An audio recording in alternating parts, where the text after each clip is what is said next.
Today's recipe is this delicious mutton biryani made with goat meat, and it's a very simple recipe, so let's start cooking. Here I've got around 1 kilo of goat meat which is being cubed for biryani, and what I've done is I've washed it with vinegar and let it soak in vinegar for 10 minutes, and I removed the vinegar from this and I've pat dried it. So next step for this recipe is I will be adding some yogurt. This is around half a cup of yogurt. I'll be adding quarter cup of olive oil. Now if you want ghee, you can make it in ghee. If you have butter, you can make it in butter. If you have regular oil, you can use regular oil. But I like making this recipe with olive oil, so it's your choice completely. I will be adding 3 tablespoons of garlic paste and a tablespoon of ginger paste. And this is a very easy biryani recipe because I just blend all the ingredients together for my marinade. This is biryani masala, which is around 30 grams of biryani masala, which is around 4 to 5 tablespoons or 6 tablespoons depending on how much you like. I've also added in curry powder, red chili flakes, as well as salt, and now I'll just blend it all.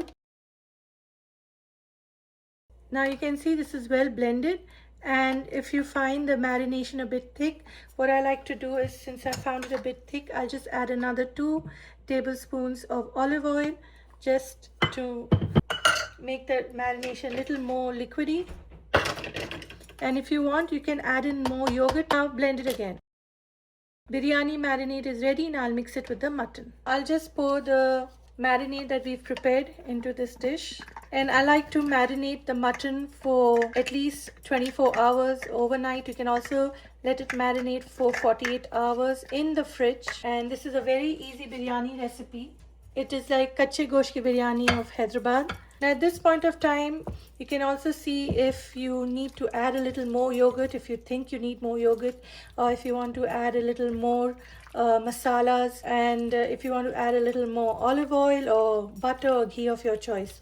Now what I like doing is I like to cover this and keep it in, place it in my fridge, and then when I have to cook this biryani, I will be adding some potatoes which I'll just brown a little. I've just mixed the marinade with the mutton well, and now I will cover this and place it in my fridge. Now I'll start frying the potatoes.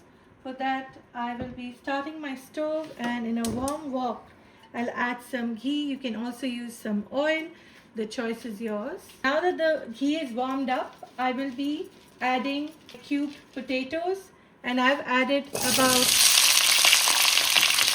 700 grams of cubed potatoes, and I'm not frying them completely. I just want these potatoes turning a bit light golden brown. Then I will add it to my mutton marinade. The reason I blended the biryani masala was because I wanted to make it a bit kid friendly. Sometimes, you know, we leave the whole cardamom, cinnamon, cloves in our biryani masala, and then, you know, some people don't like to eat it, and some kids also don't like to eat it. So this time I just decided to blend all the biryani masala. But I have made many biryani recipes where I've never blended the masala this way. So I just wanted to show what I do when I want to make a nice kid-friendly biryani. Hyderabadi Kacche Gosht ki biryani, we do not add potatoes. And my mom is from Hyderabad, but my dad's from Surat. And in Surat, in our mutton biryani, we always add potatoes, which we love. So I like to bring both the worlds together in my biryani when I make it. So I love the Hyderabadi Kacche Gosht ki biryani as well as the Sufi mutton biryani, and I love to add potatoes to it. Now on low to medium flame, I'm just frying the potatoes a bit. You can see the potatoes have turned light golden brown. I don't want to cook them through and through because I will be adding to my mutton marinade and it will bake in the oven. Now at this point of time, I will add in chopped tomatoes. This is just 1 chopped tomato, which is around 150 grams. I will not be cooking the tomatoes through and through. I'll just let them cook for at least minimum 3-4 minutes, and then I'll turn my stove off. I will also be adding some salt to my potatoes, because if you don't salt your potatoes, then it won't taste as good in the biryani. It's been exactly 3 minutes. I will be closing the stove. I'll let this completely cool down, and then I will add it to my mutton marinade. I'm using this large baking dish for making my Kacche Gosht ki biryani, and I will be baking the biryani today because it's quite easy for me to do that. I marinated this mutton overnight, and I'll just pour it in this dish. Now I'll add in the fried potatoes with the tomatoes, and we'll mix it well with the marinade, and then I will evenly spread it out in this dish. I have preheated my oven at 375 degrees Fahrenheit, and I'll let you know how much time it took me to bake this Kacche Gosht ki biryani. Our next layer will be a little cilantro. If you have coriander leaves, you can add that. I'll add some fried onions as well. Now, if you want, you can buy store-bought or homemade. I have shown how to make biryani masala, biryani rice, as well as fried onions for the biryani.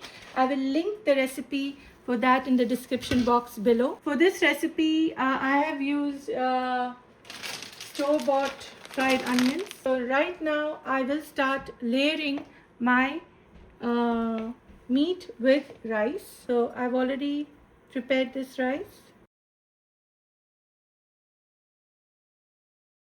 While preparing the rice, I added the whole garam masala. So I will be removing that so that there's no whole masala, garam masala in my rice. I'll add some cilantro as well as some fried onions, and try to just spread it evenly. I will also add some saffron water. I have prepared this saffron, so just add some water. And now I will layer the final layer of rice, my second layer. Now I'll top it up with some saffron, also known as saffron. Now this is a choice. If you want to add some food coloring, you can add. If you don't want to add any food coloring, you don't need to. You can just completely skip it. This will just enhance the beauty of the biryani. It doesn't add any flavor. It's just for adding some color. So you have added red, yellow, and some green. Now final step is cilantro. I will be adding fried onions. Just make sure the onions are spread out evenly. I'm topping this with a little melted ghee, and now I will cover this with foil, and then I'll place it in the oven for baking. And make sure when you cover this biryani, it's well covered and there's no air that or steam escaping. I'm placing this, now this is ready to place in the oven at 375 degrees Fahrenheit in a preheated oven. I'll let you know how much time it took to cook this biryani in the oven. Every oven is obviously different, so let's start cooking. So this biryani has been baked at 375 degrees for 1 hour 40 minutes, and then I just let it rest for another 20 minutes in the oven. Let's check if the meat is cooked also. And I had done a check earlier as well. So meat is cooked amazingly well. It tastes good and it looks good. So I hope you'll try this recipe. Please comment, like, share and subscribe to my channel. Please click on the bell icon for notification of my latest videos. And thank you for watching. Enjoy.